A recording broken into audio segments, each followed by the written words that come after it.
हमारी संस्कृति, हमारे संस्कार सदा रहे हमारे साथ। भारत की पुरातन गाथाएं और महान संतों की वाणी। सब्सक्राइब करें तिलक कथाएं।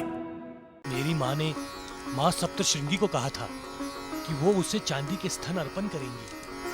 अरे तो जाओ, जाकर माता सप्तशृंगी को अर्पण करो। जाओ। मेरी माँ तो आप ही है ना देवा सप्तशृंगी माता। अरे ये क्या पागलपन है श्यामा।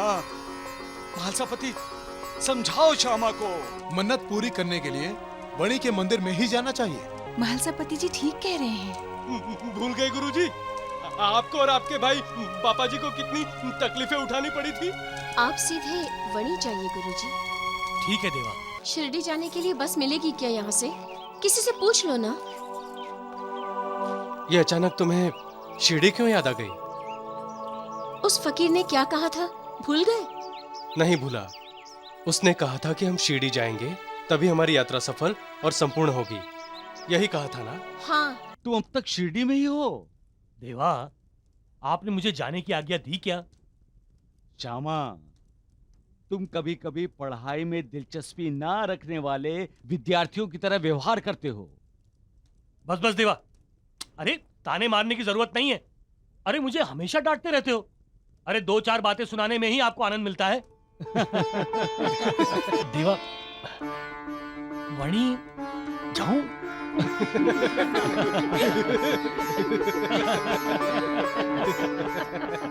जाओ जाओ, बढ़ जाओ, कल्याण होगा तुम्हारा। मां सप्तशृंगी का साक्षात्कार होने के बाद भी मैं शिरडी नहीं जा सका। मालिक जब इंसान को कुछ देना चाहता है तो इंसान को भी सोच समझकर ऐसा कुछ मांग लेना चाहिए जिससे उसका कल्याण हो। इंसान को भी ध्यान में रखना चाहिए कि जो झोली वो मालिक के सामने फैला रहा है वो फटी ना हो। इंसान को श्रद्धा और भक्ति की आंखों से देखना चाहिए मालिक को, तभी तो वो मालिक को जान सकता है, पहचान सकता है। वरना मालिक आकर दरवाजे पर खड़ा भी हुआ हो तो भी इंसान उसे पहचानेगा नहीं। और फिर ध्यान में आते ही अपने आप को कोसने लगेगा। एक कहानी सुनाता हूं। एक राजा था। उसने मालिक को प्रसन्न कर लिया और मांगा क्या? बोला, मैं जिस चीज को हाथ लगाऊं वो सोने का हो जाए। मालिक ने कहा, तथास्तु। राजा खुश होकर हर चीज को छूने लगा और वो हर चीज सोने की होने लगी। राजा की खुशी का कोई ठिकाना ही नहीं। लेकिन जब भूख लगी और उसने खाने के लिए फल उठाया तो वो भी सोने का हो गया। जो निवाला खाने के लिए उठाया वो सोने का हो गया। और जब वो अपनी बेटी को गोद में उठाने गया तो उसकी लाडली बेटी भी सोने की हो गई। मालिक बार बार प्रसन्न नहीं होता, बार बार आकर दरवाजे में खड़ा नहीं होता और ना ही बार बार हमारे दरवाजे पर दस्तक देता है। लेकिन जब मालिक सामने आता है तब हमें कोई अविचारी मांग नहीं करनी चाहिए और ना ही मालिक को ना पहचानने की कभी भूल करनी चाहिए। तो फिर हमें मालिक से क्या मांगना चाहिए? आशीर्वाद, उसकी कृपा, उसका आशीर्वाद।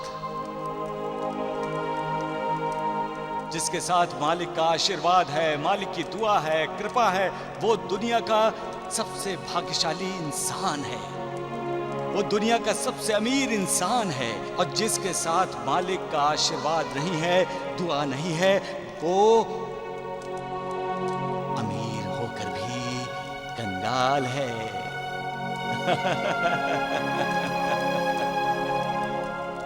सबका मालिक एक।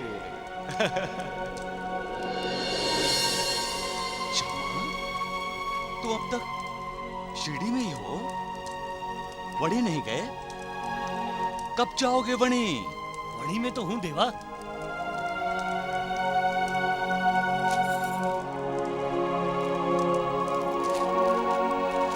देवा, क्षमा, ये क्या है? मेरी माँ ने माँ सप्तशृंगी को कहा था कि वो उसे चांदी के स्तन अर्पण करेंगी। अरे तो जाओ, जाकर माता सप्तशृंगी को अर्पण करो। पर जाओ। मेरी माँ तो आप ही है ना देवा, सप्तशृंगी माता। अरे ये क्या पागलपन है श्यामा? महालसापति, समझाओ श्यामा को। गुरुजी, आप साईनाथ का कहना क्यों नहीं मानते? मन्नत पूरी करने के लिए वणी के मंदिर में ही जाना चाहिए। वहीं जाकर उनके चरणों में ही स्तन अर्पण करने होंगे। गुरुजी, महालसापति जी ठीक कह रहे हैं। भूल गए गुरुजी, आपको और आपके भाई पापा जी को कितनी तकलीफें उठानी पड़ी थी। आप सीधे वणी जाइए गुरुजी। ठीक है देवा, मैं वणी जाता हूँ, लेकिन आप भी मेरे साथ चलिए ना। तुम अभी तक बच्चे ही हो श्यामा, कब सुधरोगे? ठीक है देवा, ठीक है ठीक है, आप गुस्सा मत कीजिए, मैं कल वहीं चला जाऊंगा। हम सब के लिए माता सप्तशृंगी से दुआ मांगना मत भूलना श्यामा। ठीक है देवा। सदा खुश रहो।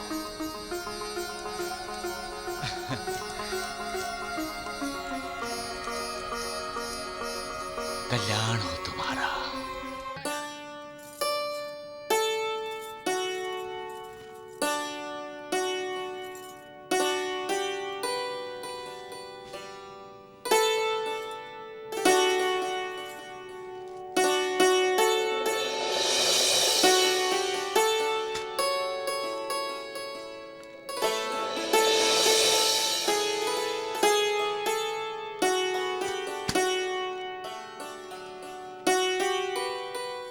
क्या है पिताजी, मुझे पढ़ने दीजिए ना।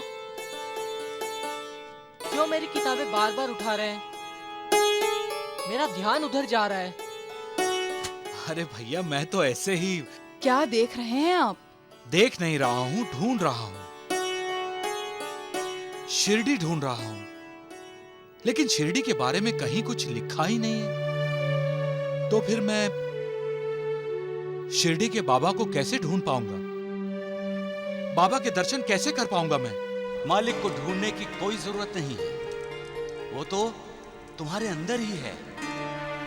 विकारों को हटाकर उस निर्विकारों के दर्शन करने की कोशिश करो, फिर तुम जान जाओगे कि वो तुम्हारे अंदर ही निवास कर रहा है। तब उसके तेज का तुम्हें साक्षात्कार होगा, जिसे तुम आत्म तेज कहोगे। मालिक तो हर तरफ है, हर किसी में है, सजीव में भी है, निर्जीव में भी है। उसके दर्शन करने के लिए तीर्थ यात्रा की भी जरूरत नहीं है। तीर्थ यात्रा अपने दिल को तसल्ली देने के लिए की जाती है। हकीकत में तुम्हारा कार्य क्षेत्र या कर्म योग ही तीर्थ क्षेत्र है। जब तुम अच्छे कर्म करते हो तो मालिक की पूजा ही करते हो। निस्वार्थ भावना से किया हुआ कर्म मालिक की सेवा बन जाता है और वो कर्म मालिक को अर्पण हो जाता है। मालिक तो हमारे पास ही है, हमारा अपना ही है वो। उन्हें ना ढूंढना है, ना अपने पास लाना है, केवल अपने मन में उसे बसाना है।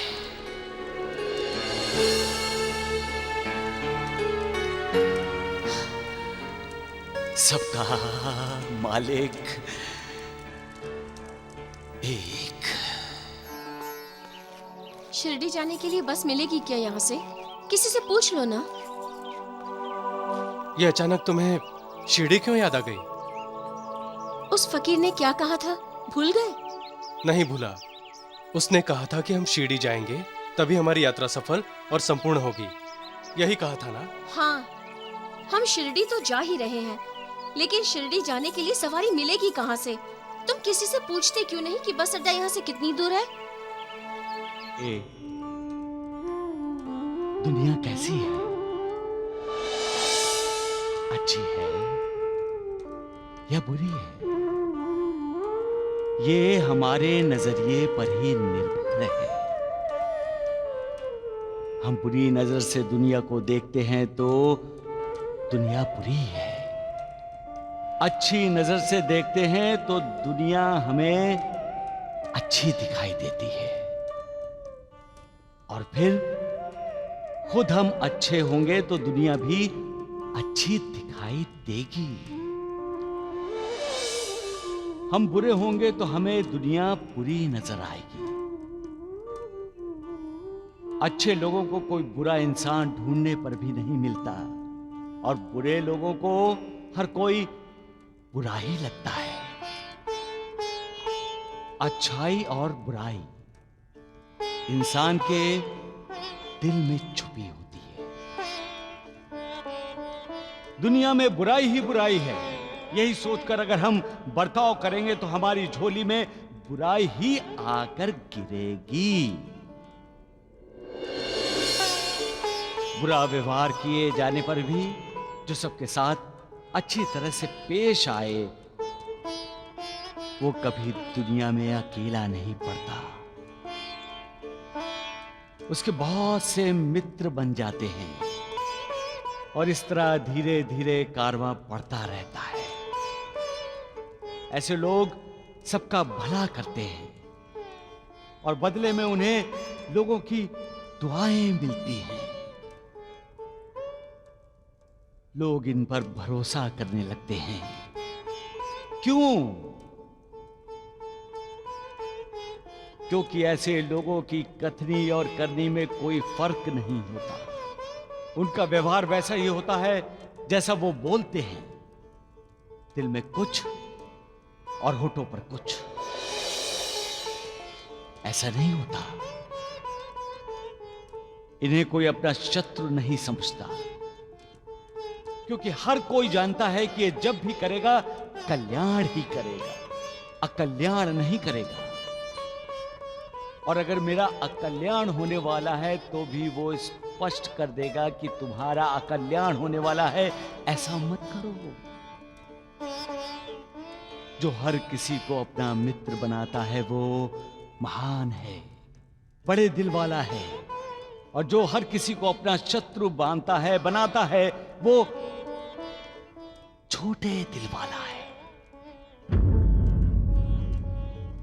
सबका मालिक एक।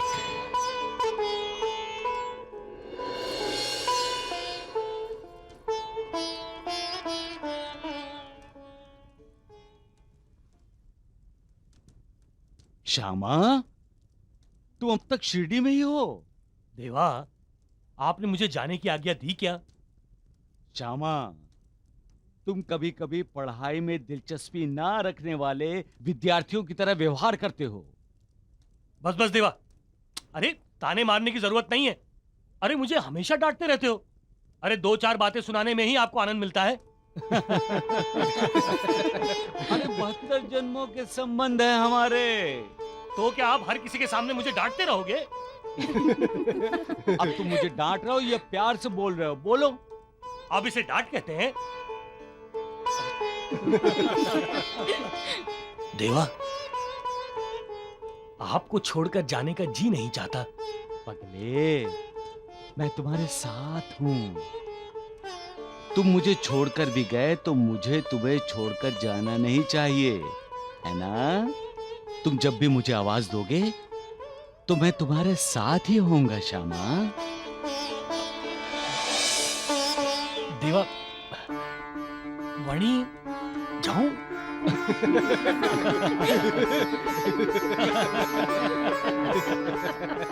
जाओ जाओ, बढ़ जाओ, कल्याण होगा तुम्हारा। अरे रुको जरा। ए भाई, जरा सुनो, इधर आओ। जी ये माँ सप्तशृंगी देवी के पुजारी का घर कहाँ है? जी आगे जाके बाएं मुड़ेंगे तो दूसरा मकान उनका ही है। जी बहुत अच्छा। चलो, अभी जल्दी पहुंच जाएंगे। क्यों इतने परेशान हैं आप? मां सप्तशृंगी का साक्षात्कार होने के बाद भी मैं शिरडी नहीं जा सका।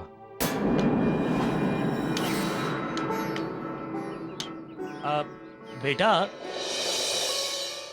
मां सप्तशृंगी देवी के पुजारी का घर यही है ना? जी हाँ। पिताजी, पिताजी, पिताजी।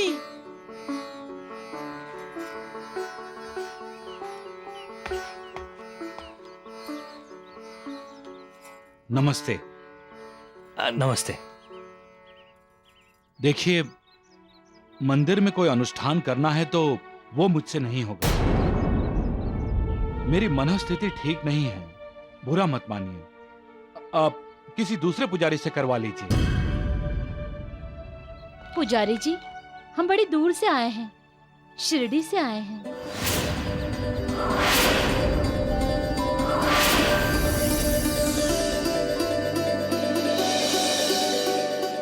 कहां से आए हैं आप? शिरडी से। शिरडी से?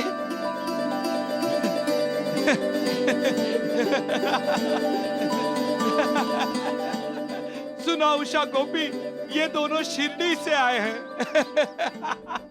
जब कोई इंसान मालिक के दर्शन करने के लिए व्याकुल हो जाता है तो मालिक उसकी ख्वाहिश पूरी कर देता है।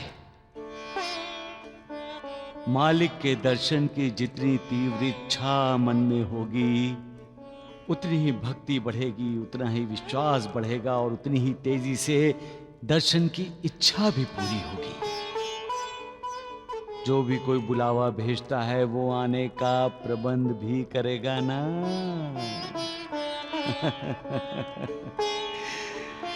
सबका मालिक एक। अब आप ही बताइए गुरुजी, आप शिरडी से आए हैं, ये सुनकर मुझे खुशी नहीं होगी? इसका मतलब है कि सप्तशृंगी देवी का साक्षात्कार होने के बाद आप शिरडी आना चाहते थे और साईं बाबा मुझे वहीं आने के लिए जोर दे रहे हैं। अब बात समझ में आ रही है सुशीला? अरे, जब सब कुछ तुम समझ ही गए हो तो फिर देर क्यों कर रहे हो श्यामा? काका जी को लेकर शिरडी क्यों नहीं आ जाते? हाँ, कुछ साईं बाबा के बारे में बताइए ना गुरुजी। यही समझिए कि साईं बाबा मालिक है, परमेश्वर है, भगवान है।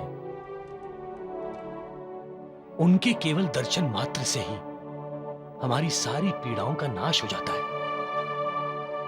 अशांत मन शांत हो जाता है, सुख का अनुपम साक्षात्कार होता है।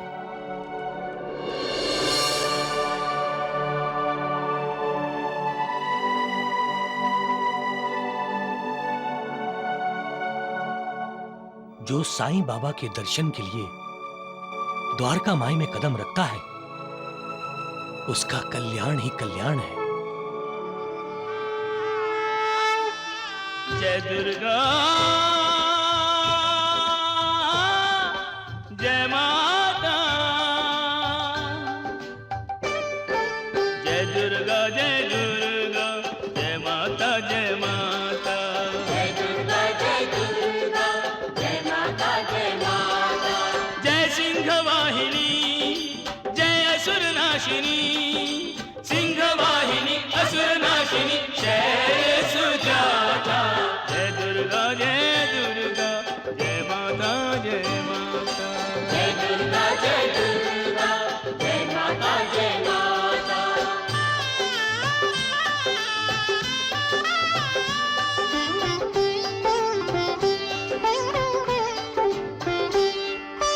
आद्याशक्ति अजन्मा अभिनव रूप धरे, दिव्यायुध संयुक्ता भय दुख दूर करे। ओम जयंती मंगलाकाली, भद्रकाली कपालिनी, दुर्गा क्षमा शिवा धात्री, स्वाहा सदा नमोस्तुते। जय विश्वकारिणी, जय विश्वधारिणी, जगदम्बे विश्वकारिणी, विश्वधारिणी, सब विधि ज्ञाता,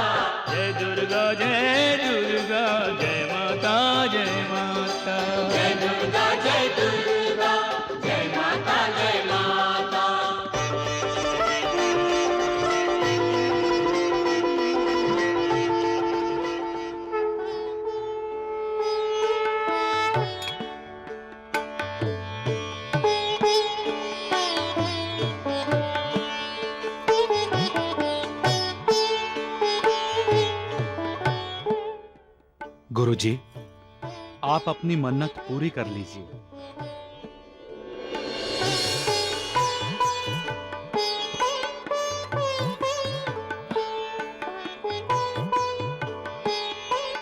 माँ, हमें क्षमा कर दो। हम अपनी मन्नत पूरी करने के लिए इससे पहले आपके चरणों में नहीं आए। अपने इस भक्त को ना समझ बालक समझकर माफ कर दो। मेरी मां ने जैसा कहा था वैसे ही मैं ये चांदी के स्तन आपको अर्पण कर रहा हूं। इन्हें स्वीकार करो और अपना आशीर्वाद दो मां।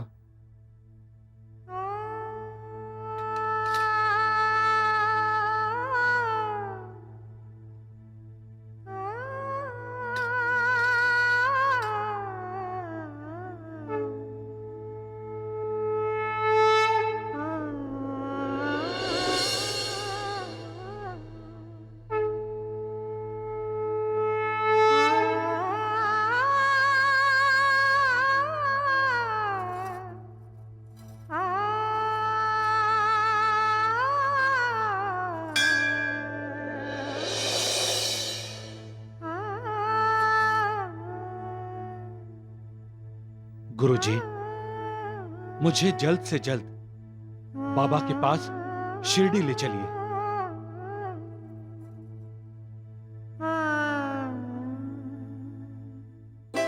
अच्छा, जरूर चलेंगे। अरे ओ लक्ष्मी हाँ, की माँ, ओ लक्ष्मी, नुरबा जी, वो आएंगे, हाँ वो आएंगे, वो जरूर आएंगे। हाँ। किसके बारे में बात कर रहे थे बाबा? पता नहीं, उनका कोई भक्त शिरडी आने वाला होगा। अब मन को शांति मिलेगी। अरे सगुण, बाबा बड़े खुश दिखाई दे रहे हैं। अब परिवार मिलेगा, बाप को बेटी मिलेगी, बेटी को भी अपना मायका मिलेगा और अब सब शिरडी आएंगे।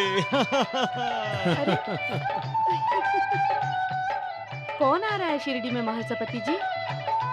साईनाथ का भक्त, जिसे लाने के लिए साईनाथ ने गुरुजी को भेजा है। अब सब ठीक हो जाएगा। हैं? अरे राम राम, देखिए ढोंगी का ढोंग देखिए। अरे वैद्य जी, द्वारिकानाथ जी, वो शिरडी आने वाले हैं, वो आएंगे। हाँ। साईं बाबा, कौन आ रहा है? अरे ढोंडू, तुम भी जानते हो, वैद्य जी भी जानते हैं, द्वारिकानाथ जी भी जानते हैं और मैं भी जानता हूँ कि कौन आने वाला है। वो आएंगे, वो जरूर आएंगे। साईं बाबा। मैं अपने हाथों से खाना बना कर लाया हूँ। किसके लिए? तुम्हारे लिए। मेरे लिए? हाँ। अरे तो चलो यहाँ से चलते हैं, हाँ। नहीं तो ये सब लोग खा जाएंगे। हाँ। मेरे लिए कुछ नहीं बचेगा। हाँ। चलो। चलो। देखो, खाना देखकर हंसना मत। हाँ। अरे हंस तो तुम रहे हो, वो भी खाना खिलाने से पहले। देखो कितना आनंद दे रहे हैं हमारे श्रवण को। तुम्हारी माँ और पिताजी ने खाना खाया? हाँ, और माँ ने कहा कि मैं बहुत अच्छा बेटा हूँ। इसका मतलब तुमने खाना बहुत बढ़िया बनाया है। अब तुम मेरे और खाने के बीच में मत आना, बोल दिया मैंने। हाँ।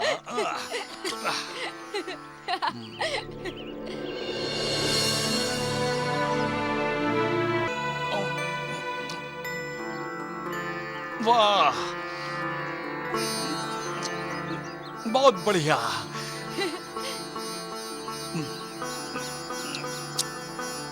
उंगली तक चाट गया मैं। बाबा, आप क्या खा रहे हैं?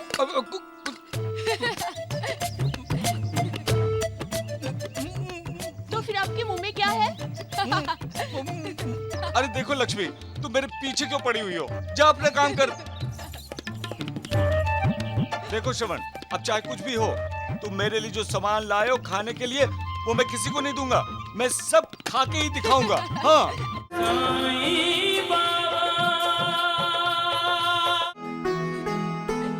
तुमने जो उसे साक्षात्कार करवाया है, उससे अब श्यामा का कल्याण होगा। मैं बहुत खुश हूँ मालिक, बहुत खुश हूँ। अरे श्रवण, बैठो बैठो बैठो बैठो। कैसे हो श्रवण? अच्छा हूँ, खुश हूँ। खुश किस बात से हो? तुम्हारे खुश होने से।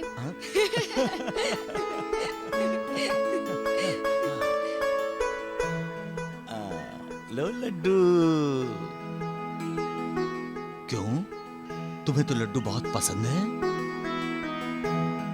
क्या हुआ श्रवण? तुम्हारी आंखों में आंसू क्यों? घर में सब ठीक है ना? घर है कहाँ, वो तो दूर गांव में है। अब तो यहाँ की धर्मशाला ही हमारा घर है। लेकिन तुम उदास क्यों हो? तुम्हें खाना बनाना आता है ना? हाँ, मुझे बहुत अच्छा खाना बनाना आता है। मुझे सिखाओ ना। लेकिन क्यों?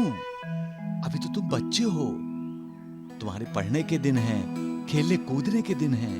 माता पिता की सेवा करने के भी दिन है दोस्त, उन्हें संभालने के भी दिन है, उनका सहारा बनने के दिन है, उनकी आंखें बनने के दिन है दोस्त, उनकी आंखें बनने के दिन है। मत रो, मत रो श्रवण, मत रो, मत रो, मत रो, मत रो। आज माँ रोटी सेक रही थी कि उसका हाथ जल गया। देख नहीं सकती ना वो, माँ रोने लग गई।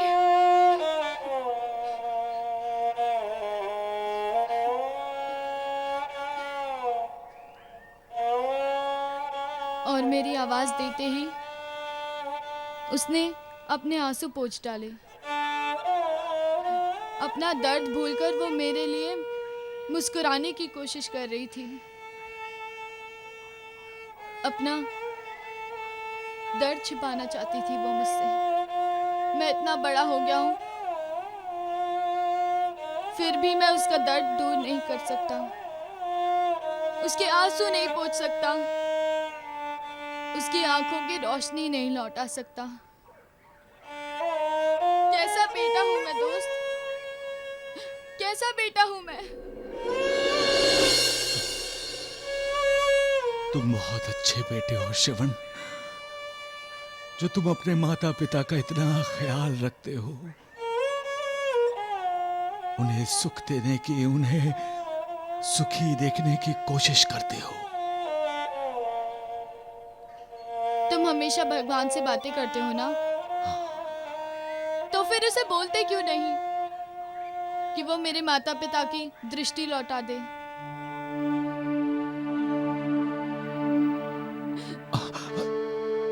जा रहे हो दोस्त? जब तुम पास होते हो तो जाने का जी नहीं करता, लेकिन आज मुझे जाना होगा।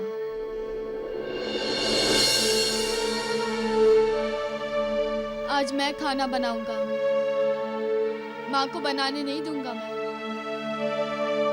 वो जैसा कहेगी मैं वैसा करूंगा।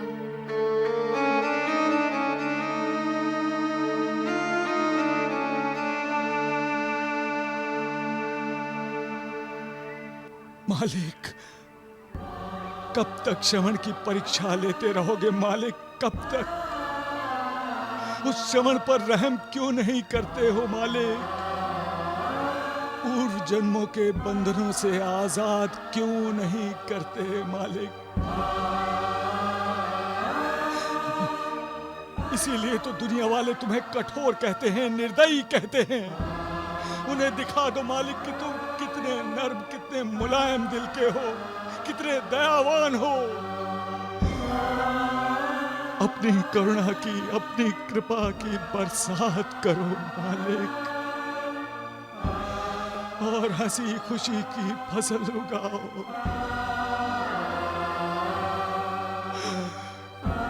सबका मालिक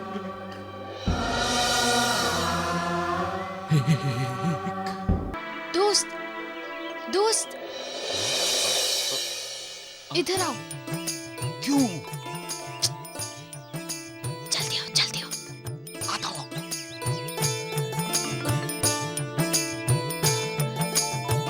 क्यों बुला रहे हो मुझे? मैं अपने हाथों से खाना बना कर लाया हूँ। किसके लिए? तुम्हारे लिए। मेरे लिए? हाँ। अरे तो चलो यहाँ से चलते हैं, हाँ। नहीं तो ये सब लोग खा जाएंगे। हाँ। मेरे लिए कुछ नहीं बचेगा। हाँ चलो। चलो चलो चलो चलो चलो चलो चलो।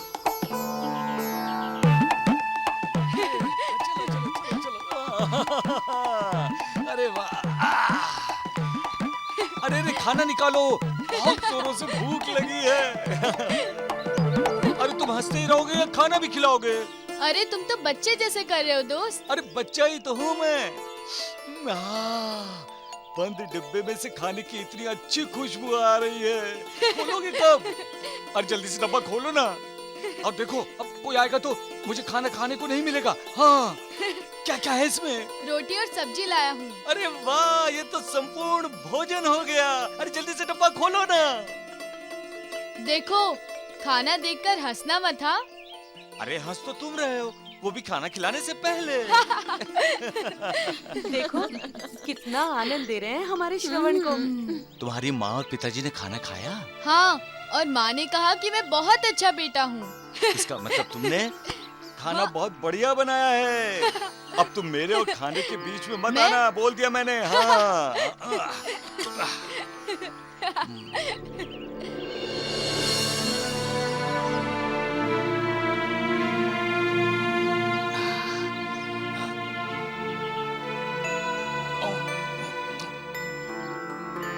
वाह, बहुत बढ़िया।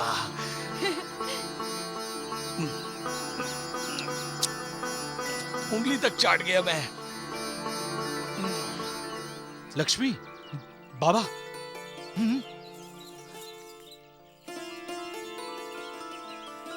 बाबा आप क्या खा रहे हैं?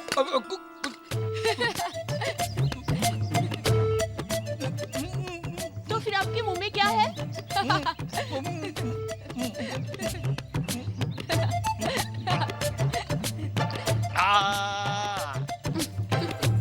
कुछ नहीं है ना, अब तुम जाओ। हाँ नहीं बाबा, मैं नहीं जाऊंगी।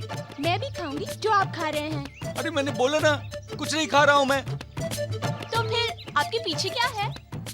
पीछे नहीं, कुछ नहीं छुपा है। हाँ हाँ कुछ नहीं। हाँ।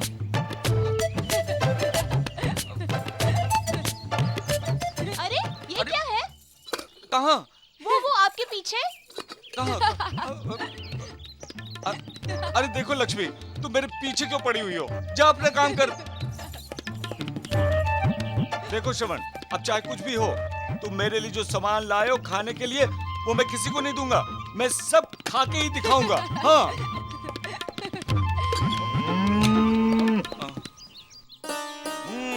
अच्छा, तुम्हें भी खबर मिल गई कि श्रवण मेरे लिए खाना बना कर लाया है, लेकिन आज तुम्हें खाना नहीं मिलेगा। जाओ जाओ, चले जाओ यहाँ से। हाँ धन्य है साईं, साईं की लीला धन्य है। जैसे ही अधजली रोटी है, वैसे ही आत्मा का खाना भी होगा। बेचारे श्रवण को भला कोई खाना बनाना आता है, लेकिन श्रवण को खुश करने के लिए उसके खाने की कितनी तारीफ कर रहे हैं। यही तो साईं बाबा की महिमा है।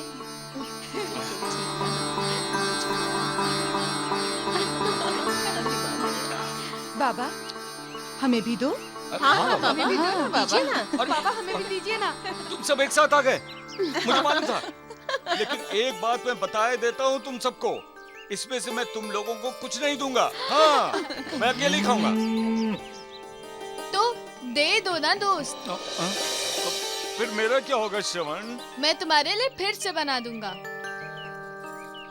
माँ और पिताजी कहते हैं दरवाजे पर आए हुए किसी को भी खाली हाथ नहीं लौटाना चाहिए। दरवाजा? लेकिन यहाँ दरवाजा कहाँ है श्रवण? अगर दरवाजा नहीं है तो हमें समझ लेना चाहिए कि यहाँ पर दरवाजा है। तो इन्हें भी समझ लेना चाहिए कि इन्होंने खाना खा लिया। हाँ।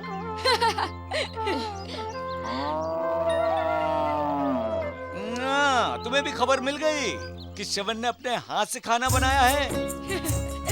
तेनू, बार बार मुझे बताने की जरूरत नहीं है, तुम्हें भी श्रवण के हाथ का बना खाना चाहिए ना। हाँ, ये अपने हाथ से गाय माता को खाना खिला दो। लो खा लो, खाना था ना तुम्हें।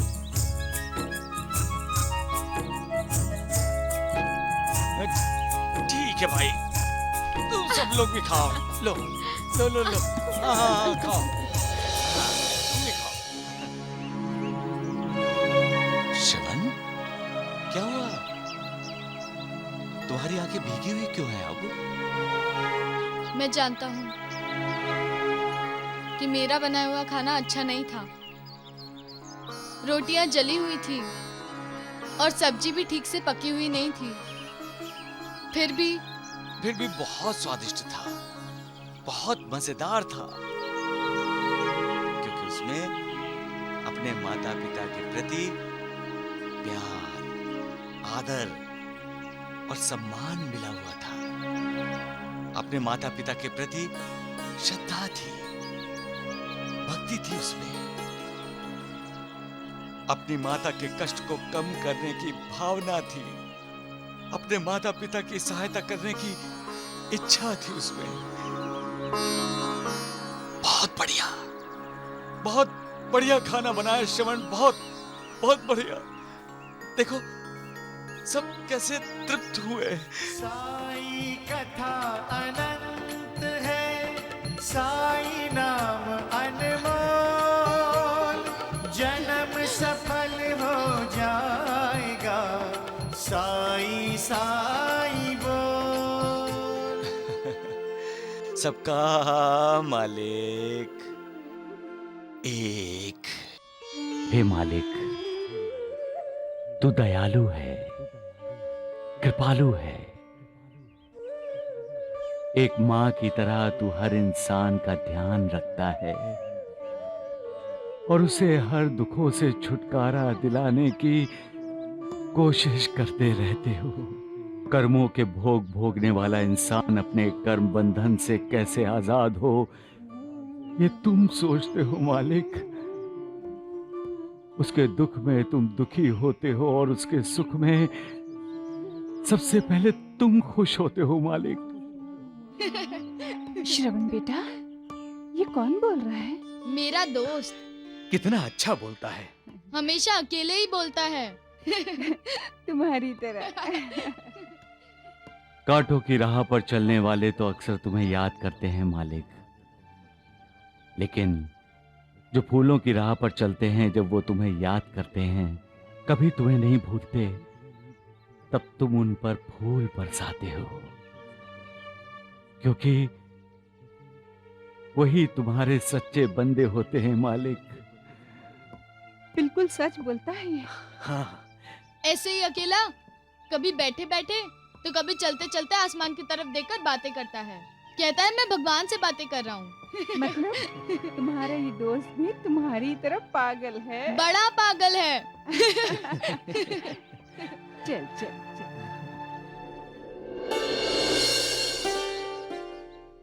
अरे श्रवण दोस्त, तुम करते रहो भगवान से बातें। दोस्त, मेरे माँ और पिताजी तुमसे मिलने आए हैं। माँ जी, आइए आइए आइए आइए पिताजी, यहाँ बैठिए, संभल कर। श्रवण हमेशा तुम्हारी ही बातें करता रहता है। बहुत प्यारा बच्चा है श्रवण। बेटा, तुम श्रवण के दोस्त हो ना? हाँ? उसकी उम्र के तुम नहीं लगते। दोस्ती के लिए उम्र की नहीं, दिल की जरूरत होती है, दिल की। श्रवण कह रहा था कि तुम भिक्षा मांगकर अपना गुजारा करते हो। ये लो बेटा, मैं तुम्हारे लिए कुछ लाई हूँ। क्या है माँ जी? मैं तुम्हारे लिए खाना बनाकर लाई हूँ। जो साईं दुनिया के खाने का प्रबंध करता है, उसके लिए श्रवण की माँ खाना लेकर आई है। माँ ने अपने हाथों से बनाया है, मैंने नहीं। देखो, आज के बाद तुम्हें भिक्षा मांगने की कोई जरूरत नहीं बेटा। तुम धर्मशाला आकर मुझे आवाज दे दिया करना, मैं तुम्हें खाना खिलाऊंगी। अंधी हूँ तो क्या हो गया, खाना तो मैं बना ही सकती हूँ ना। उस दिन श्रवण का बनाया हुआ आधा कच्चा आधा पक्का और जला हुआ खाना भी आपने बड़े प्यार से खाया था। ये बात तो हमको श्रवण ने ही बताई थी। खा लो बेटा, खा लो, हमारे सामने बैठकर खाओ।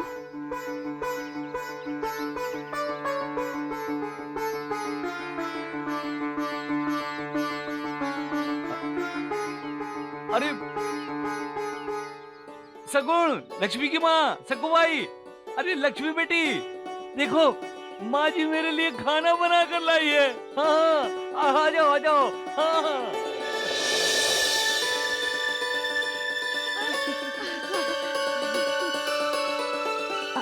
अरे बेटा, उन सबको मत बुलाओ, इतना खाना बनाकर मैं नहीं लाई हूँ। माँ जी, खाना कम है, लेकिन इस खाने में प्यार और ममता इतनी भरी हुई है कि पूरी शिरडी के लिए काफी है।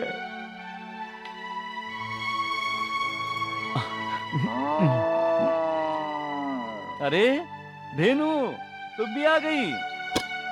खाना कम है, माँ जी मेरे लिए खाना लाई हैं, ज्यादा नहीं दूंगा खाना मैं। हाँ, बोल देता हूँ। साई कथा अनंत है, साई नाम अनमोल,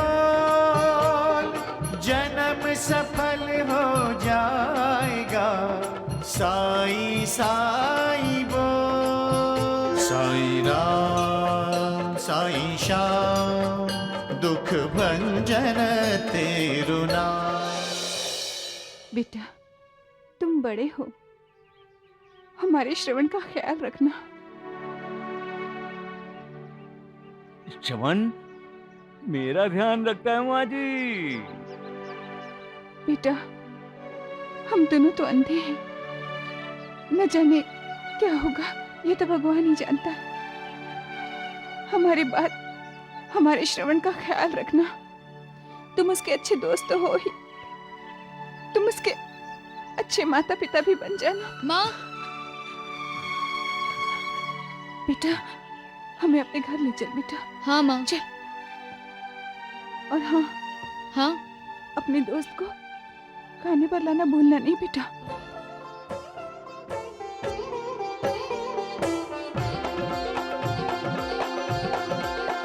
साई राम साई श्याम, दुख भंजन तेरु नाम।